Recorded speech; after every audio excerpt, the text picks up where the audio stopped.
There's a parasite in the shredded lettuce right now, and thousands of people are already infected. It's called cyclospora. Full scientific name, Cyclospora cayetanensis. It's a single-celled protozoan parasite, about 10 micrometers across, smaller than a human red blood cell.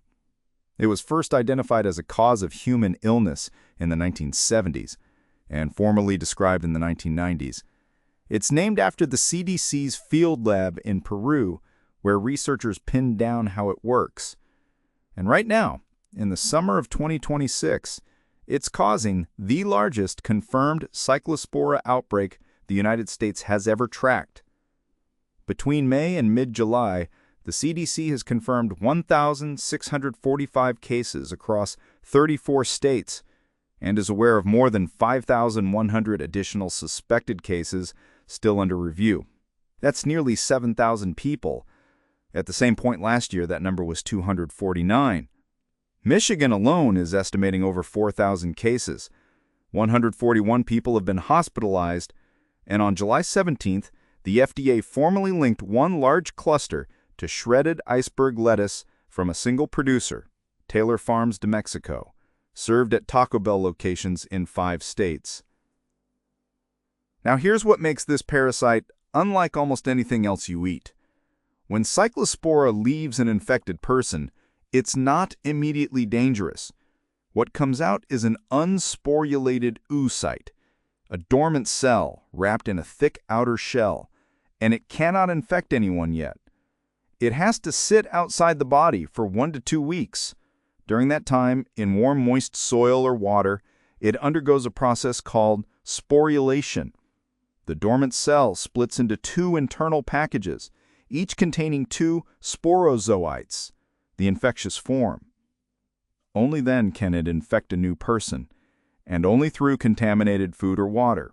Not through touch, not through the air, not from another sick person.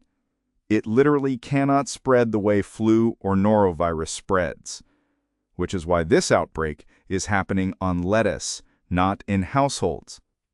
Somewhere in a central Mexican growing region this spring, cyclospora oocytes sporulated in the environment. They contaminated irrigation water or soil, made contact with lettuce leaves, and rode the supply chain all the way to a fast food kitchen in Indiana, Kentucky, Michigan, Ohio, and West Virginia. Now here's what makes this parasite unlike almost anything else you eat. Washing doesn't reliably remove it. The CDC and FDA are both explicit. Washing produce under running water reduces the load, but it can't guarantee the parasite is gone. The oocyte has a durable outer wall, specifically designed to survive harsh environmental conditions for weeks at a time, and it grips into microscopic crevices on the leaf.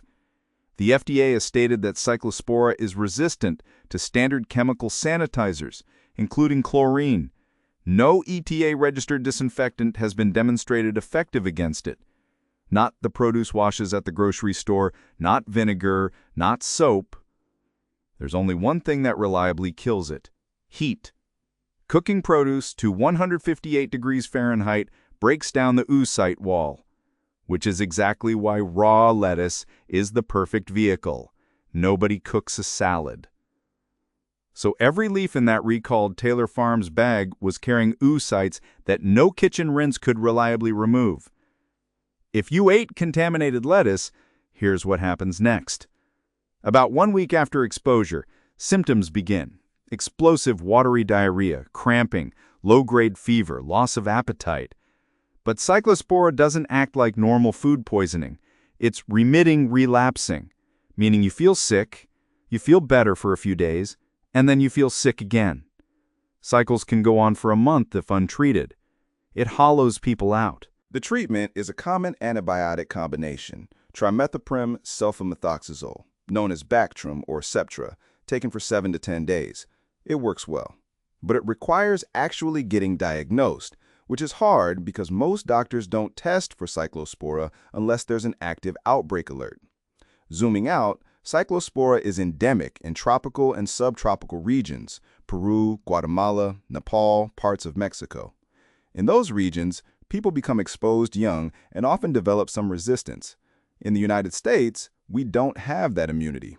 Every U.S. outbreak has traced back to imported fresh produce: basil, cilantro, snow peas, raspberries, and now iceberg lettuce.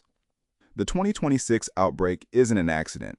It's what happens when a warm climate parasite meets a globalized cold chain, and the shell that protects it is strong enough to survive the trip. So the next time you're standing over a bag of shredded lettuce, thinking about giving it a quick rinse, remember that at least one summer in the last 100 years, that gesture wasn't enough. Full recall list is linked in the description. Stay curious. Stay curious.